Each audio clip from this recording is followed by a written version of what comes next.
அம்பலத்தை அம்பு கொண்டு அசங்கென்றால் அசங்குமோ? அம்பமற்ற பார்க்கடல் கலங்கென்றால் கலங்குமோ? இன்பமற்ற யோகியை இருளும் வந்து அணுகுமோ? செம்பொன்னம்பலத்துளே தெளிந்ததே சிவாயமே.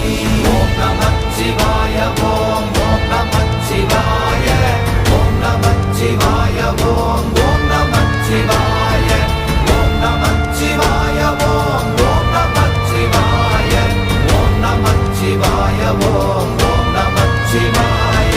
அவ்வெனும் எழுத்தினால் அகண்டம் ஏழுமாகினாய், உவ்வெனும் எழுத்தினால் உருத்தரித்து நின்றனை, மவ்வெனும் எழுத்தினால் மயங்கினார்கள் வையகம், அவ்வும் உவ்வும் அவ்வுமாய் அமர்ந்ததே சிவாயமே. ஓம் நமச்சிவாய ஓம்